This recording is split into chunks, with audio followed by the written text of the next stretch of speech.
It is so nice to be back with our Your Next 50 listeners. We are so grateful to be here, and boy, have we got a show for you guys today. But remember, it is your time. Don't waste one more minute hiding in your stories that are holding you back from your best life. And Sylvia and I are here to help you find that path and help you grow. And we have such a wonderful guest who speaks this life, the and more life. She is a health and life coach. She is a wellness advocate. We're going to talk about that. I love that phrase. And certified licensed design mapper. She's an essential oil specialist, and she lives a fulfilling life as well as a corporate career woman. She does it and What more. does she not do, Jenny Mitchell? What does she not do, this wonderful guest of ours? I resonate with this so much. Talking to Welcome, a Steph. multi-passionate woman. Thank you. Oh my gosh, that's a beautiful welcome. Jenny, we didn't say it out loud again. Who are we welcoming? Her name is Steph Johnston, and she's a gem. Aw, thanks, Jenny. But before we dive in, so you're going to get to know Steph. We're going to talk more about and more. Sylvia and I, of course, being the troublemakers that we are, we're like, we need to tell an either or story because many of us were brought up in the world of either or. You can either be a good mom or run a career. You can either be a doula or have a coaching business. You can either be a fundraiser or an executive coach. Sylvia, you had a story you wanted to start with. Yeah, well, I thought I would go back to university, and when choosing where I was going, what I was going to be doing, you could either follow your heart and do music, Sylvia, or you could go into management and follow your brain, right? There was not that concept of doing it all. And I think, when we're talking about our kids growing up, your daughter just went to university, we really were guiding them to one path.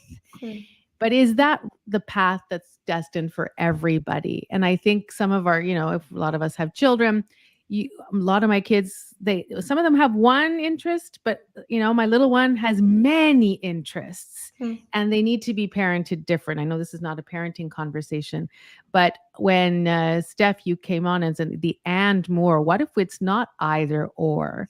And I have felt so bad, like Jenny, you've talked about all these careers, of being multi-passionate when really it's a gift.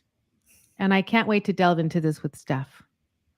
Yeah, it is a gift, like that idea of and more. And I will, as we start with either or, what you said, Jenny, really struck me, the idea of you can be a great mom or you can have a great fulfilling corporate life. And I battled that for so many years, that idea that I couldn't have both. I had to choose. And what was I sacrificing? And so, yeah, that either or is just, it's enveloping.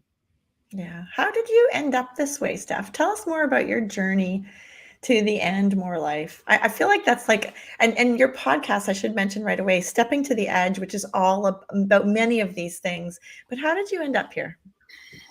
How did I end up here? Ooh, that's a juicy one. Okay, so I'll take you back. I have worked in retail my entire adult life. I mean, we're going back to like 16 years old, walking into the mall with a paper resume. Remember paper resumes? That you typed on a typewriter. Yeah, you did. Yeah, you did. Not to give your age away, but can we just sidetrack and wish Steph a happy birthday, because she just joined our 5.0 club, Jenny.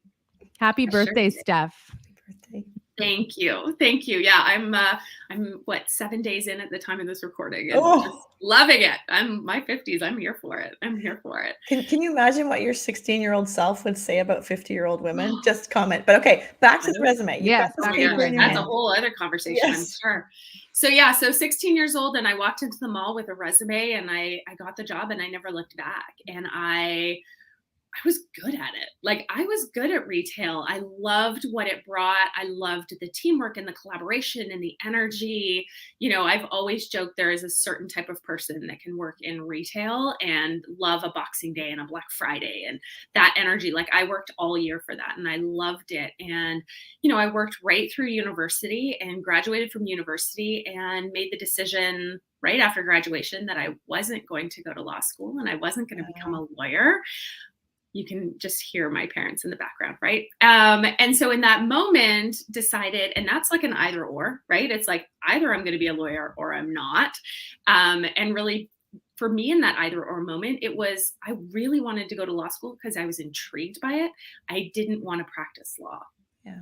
So feels like a big commitment if you're not actually going to practice it. And so made that choice at that time, and retail was there for me. I was offered a full-time job and I continued to grow in my career. And so I just, I grew in my career. I said in my 20s, I fell in love. I grew my career. In my 30s, we had babies and I grew my career, and it just went on and on. And so in my 40s, I was working 60 plus hours a week. I was traveling across North America for my job. I was away 3 weeks of the month. So 3 weeks of the month, Monday to Friday. I got on a plane on Monday. I traveled all week. I got home on Friday.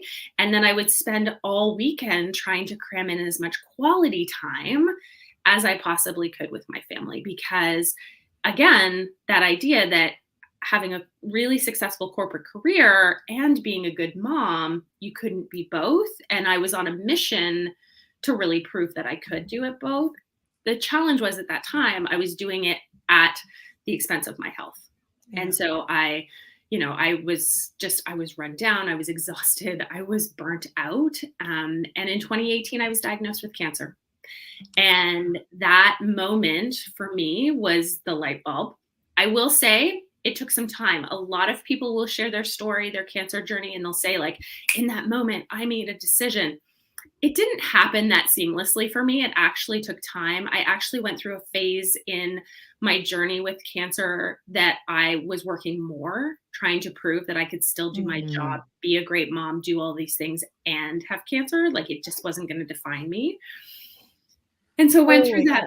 I know. I'm exhausted actually saying it. Like, I just want the pressures we put on ourselves, right? Like, this is not going to happen to me. This is happening, but I know it can't change anything. Like you said, not identifying with it. Totally. And it was those conversations of like, somebody would find out that I had cancer and it was like, oh, but I can still I'm still traveling. I'm doing my job. I'm only going to take this much time off. Like, I was making all of these like, not excuses, but all of this rationale of why and how I could do things. And so at that point though, I did really start to dig into my health. And I really recognized that the lifestyle that I was leading needed some work. And that's really where essential oils came into play, really reducing the toxins in our home, switching out some of the products that I was using, and really starting to look at what were some of the options for natural solutions. What could I be using? How could I be supporting my sleep, my stress, all of these things that I was experiencing, and how could I be supporting myself? And so that's when I started to dabble in essential oils. Fast forward 2020, my corporate role's eliminated. Ooh. Walked into the office one day. They invite you into the boardroom. I've been on the other side of that many times. So I knew, intuitively, I actually said to my husband 2 days prior when the meeting was set, I'm going to lose my job on Friday. And he was like, how do you even know that? And I was like, I just know. I know this is what's coming. I walked in, my role was eliminated. I walked out, and I can absolutely remember with every fiber of my being how good I felt. It felt like a release. I felt 20 pounds lighter than I had felt in years. It was like this immediate like stress. I think for a lot of people going through that, and I can empathize with what that must feel like, that stress of like, where's the money going to come from and how are we going to do things? But I was the polar opposite. I was so relieved to have. Well, many of us hang on, right, Steph? We hang on to what no longer serves us because of the fear. Like you just mentioned, what's going to happen? How am I going to provide? Well, will I be able to find something as better? I've been there too. And sometimes we need that kick in the ass, excuse my language, to have that decision made for us.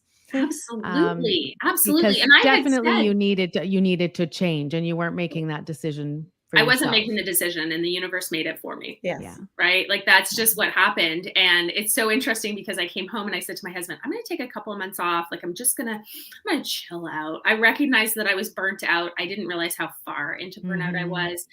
And I remember him laughing and saying, a couple of months, like, yeah, you should take some time off. Like he recognized it, I think, before I did. And then the world shut down. Yeah. You know, we were in lockdown. We went into lockdown, and I understand for a lot of people how stressful that time in our lives was. And I don't diminish that, but it was literally a gift for me. It was a gift. Yes. I was home with my family.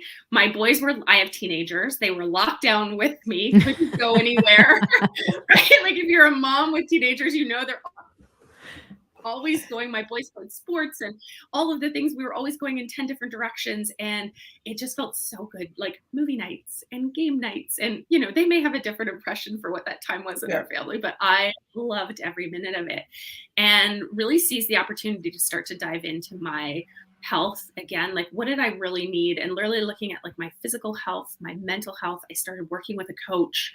And that's really where the and more started to come up, because I really at that point was thinking, do I go back to corporate? Like I knew now that we were in lockdown, like nobody's hiring. So I've got some time on my hands, and really fell in love with being coached, recognized that in all of these years of corporate, I had been a mentor. I had been a coach. I never acknowledged that. I think we diminish what we're actually doing in some corporate jobs, and recognized that, and then went and did my certification for health and life coaching. And it's from there that it's really become this and more. It's the what else?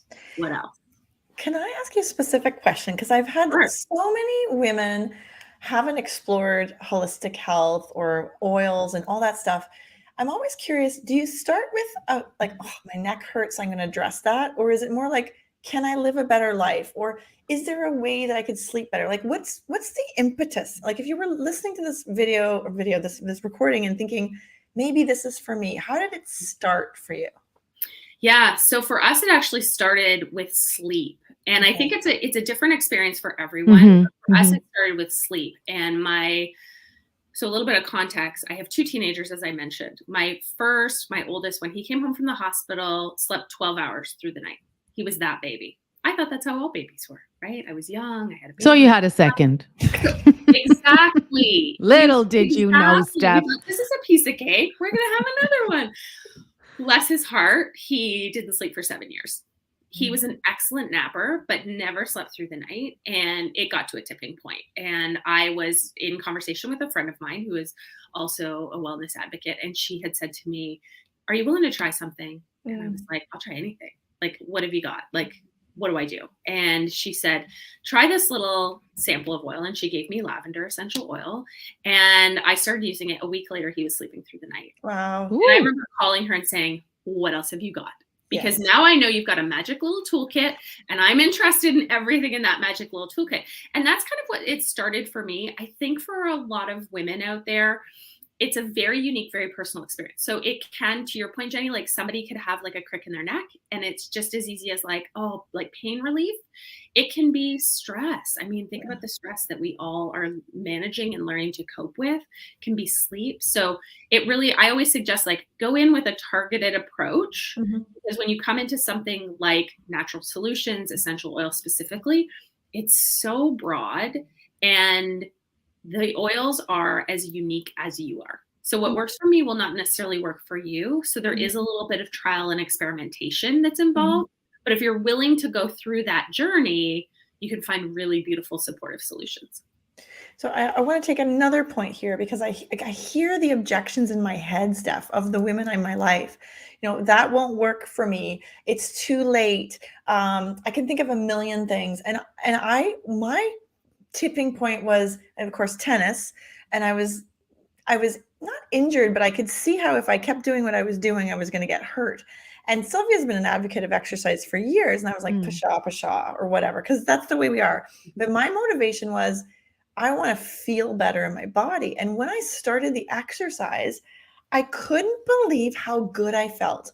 And I want people on this call to hear that it doesn't have to, you don't have to suffer through menopause symptoms. You don't have to suffer through a sore back. You don't have to suffer through debilitating headaches, just the way it is. And if your doctor's telling you this, that it's just the way it is, find another doctor or find another solution. Find another Yes. solution. Ask Yes. different questions or ask questions to somebody else. Like the idea of moving your body, I am such an advocate of that. And for me, it's about working out for energy.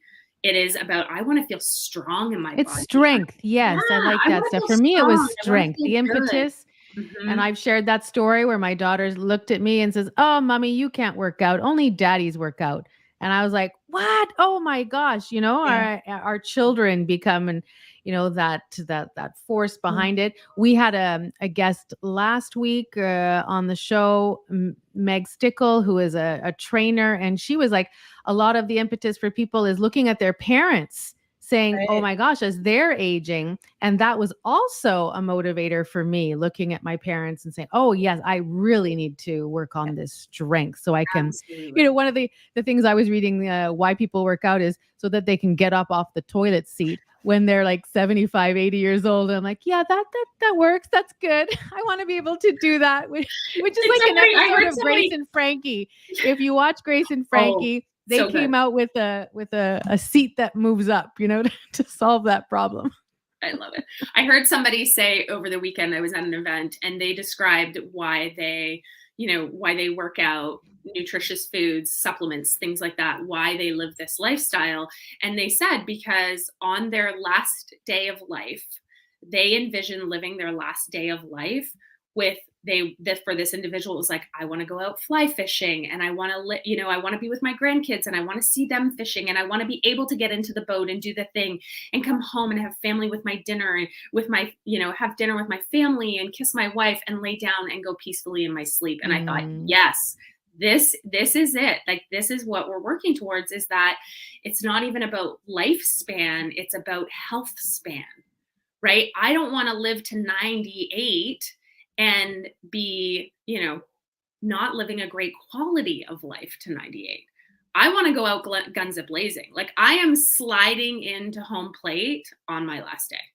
That's the motivation. I have this visual of Steph and all the sand going in her hair. And probably in sequins and like Converse, because that would totally be, yeah. Gosh. So tell us about, I think it's interesting to the objections to the and more life. Like, what do people say to you? What do your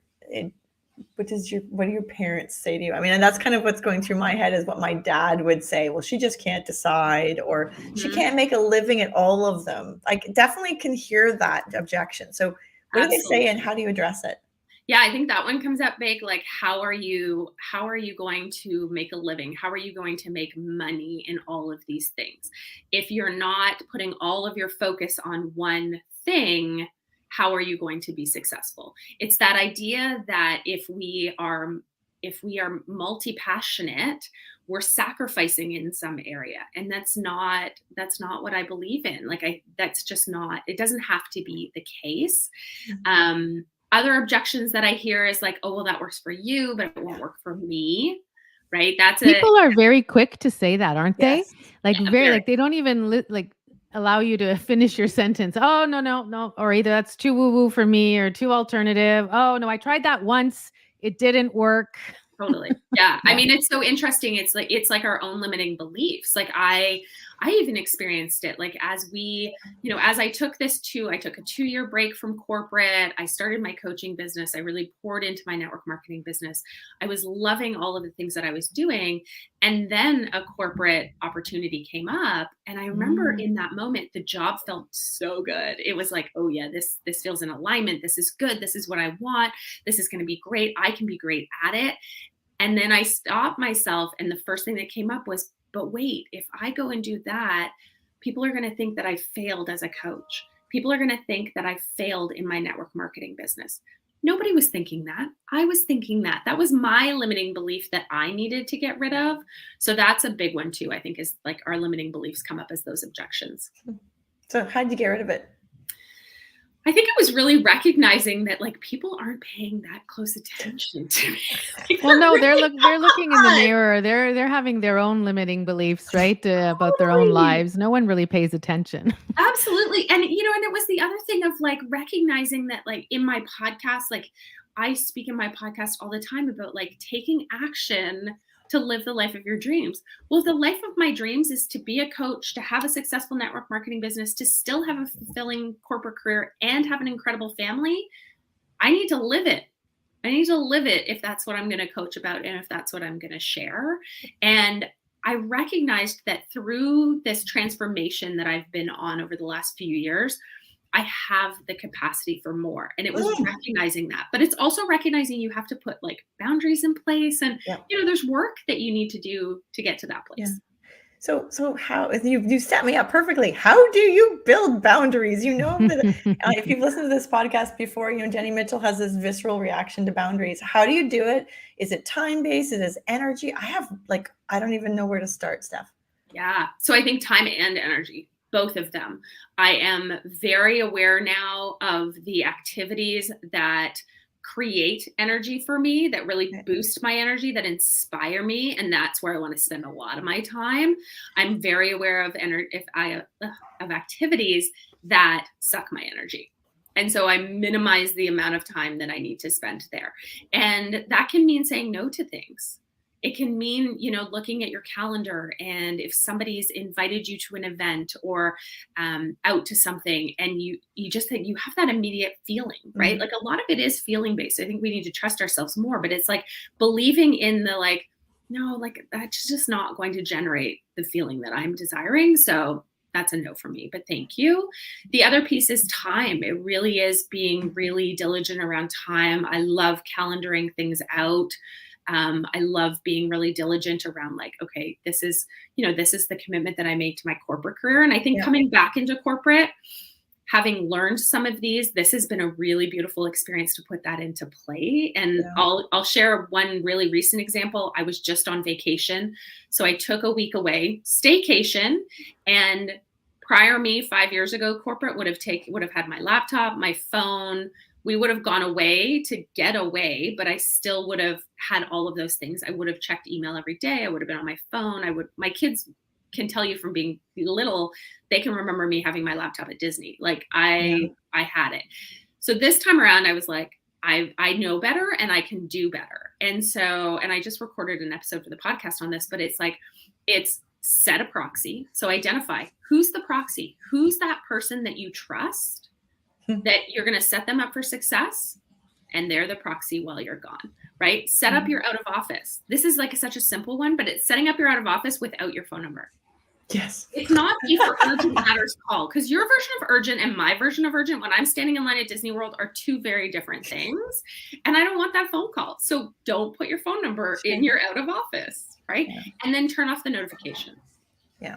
Turn off the notifications on your phone, because if you're anything like me, the second that notification goes off, you're triggered. I know that I desire to check that immediately.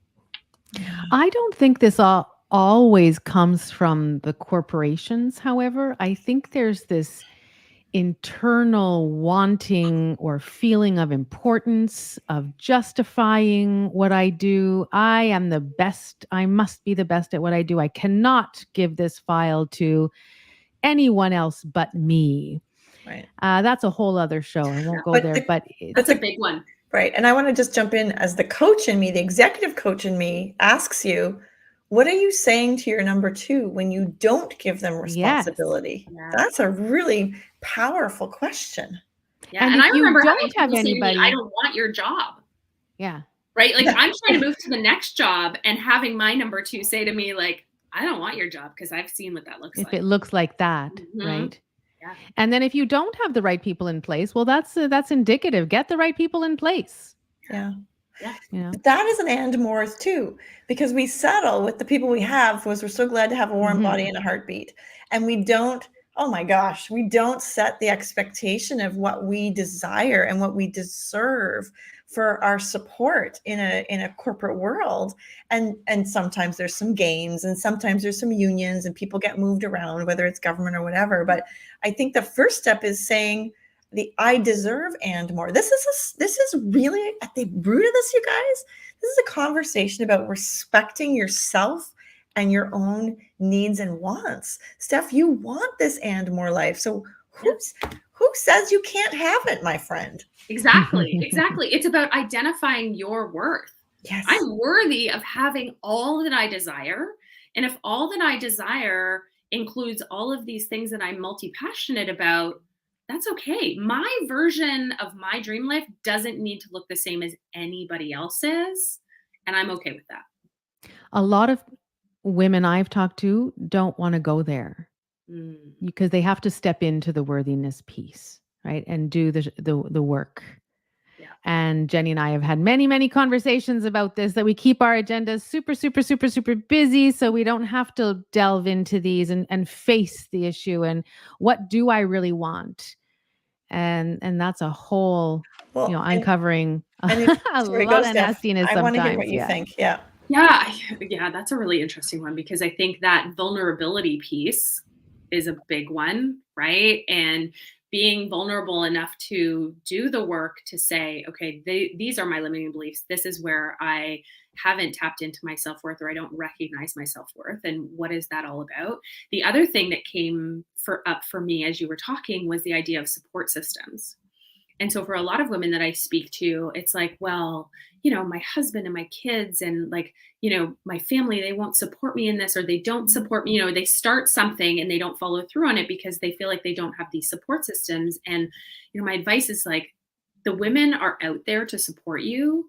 You just need to find them, right? Like Jenny and I are part of an incredible mastermind. Like, who are these women? But they are out there, whoever they are for you, and surround yourself with these people who are just going to, on the darkest day, say to you, you can do this. Like, you can do this. You can keep going.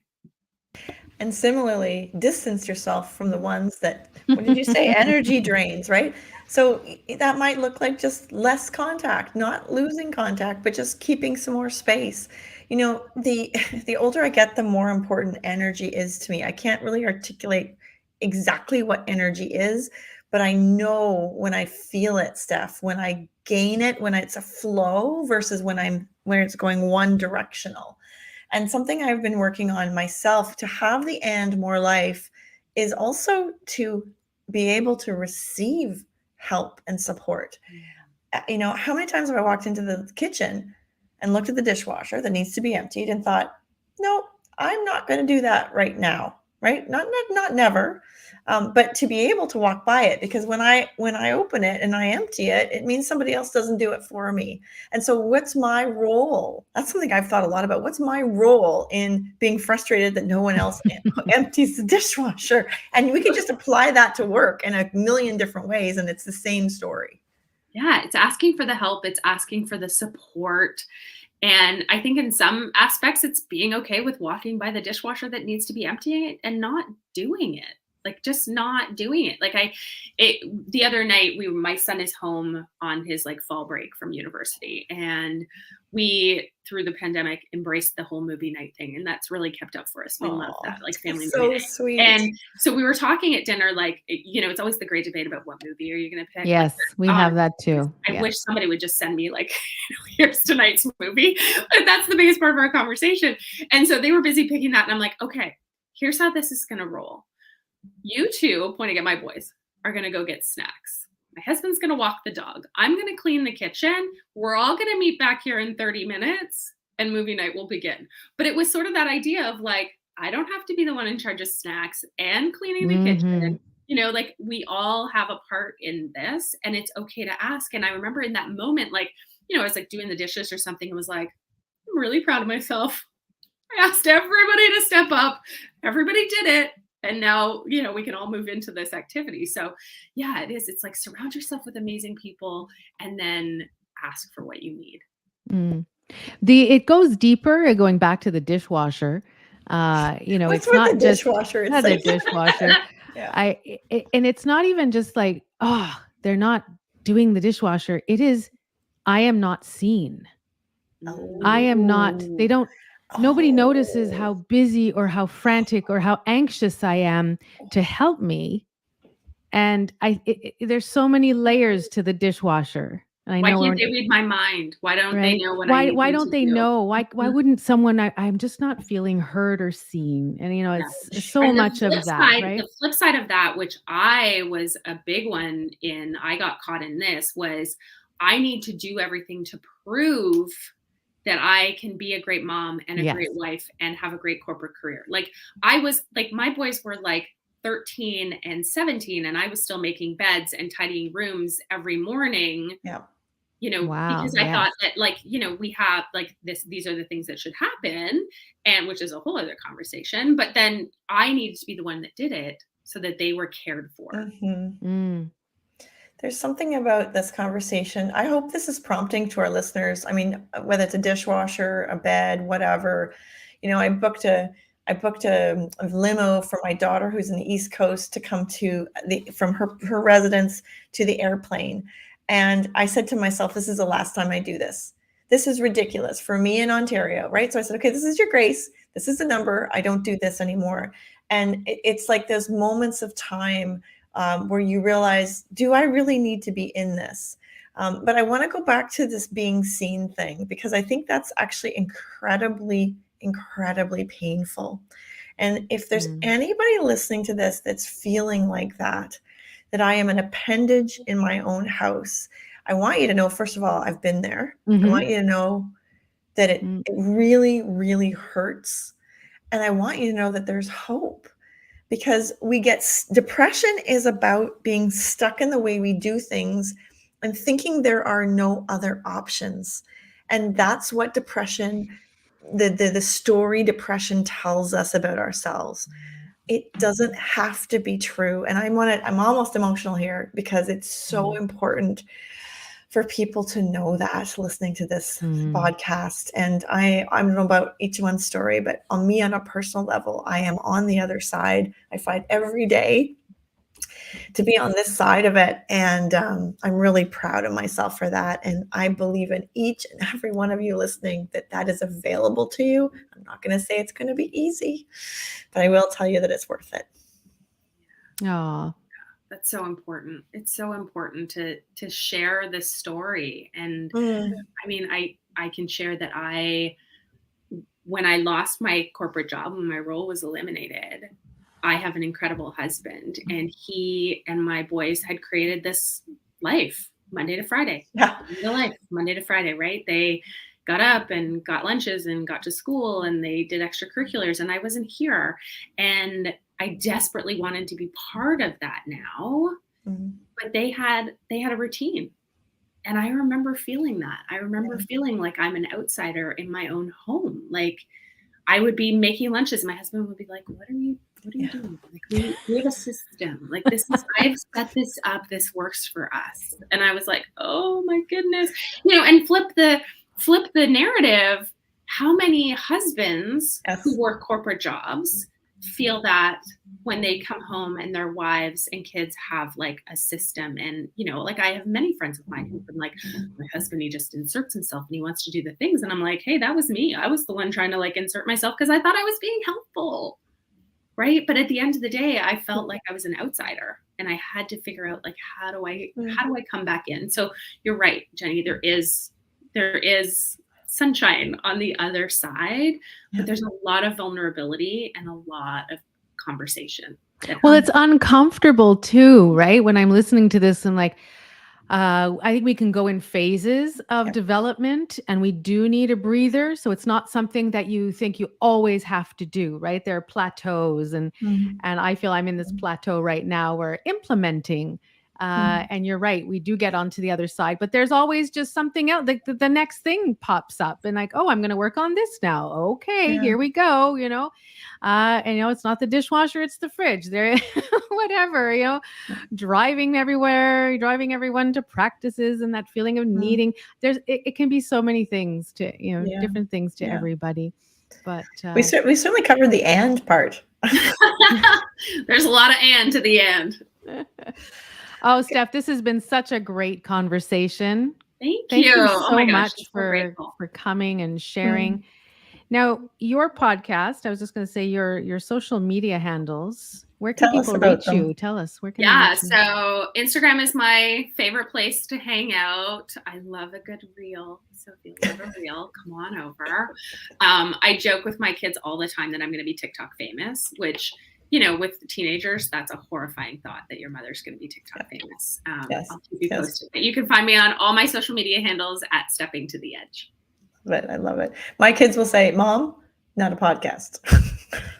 They'll be like, I'll say something like, Mom, not a podcast. Whereas I'm always writing down notes. I'm like, ooh, that's good. That's good.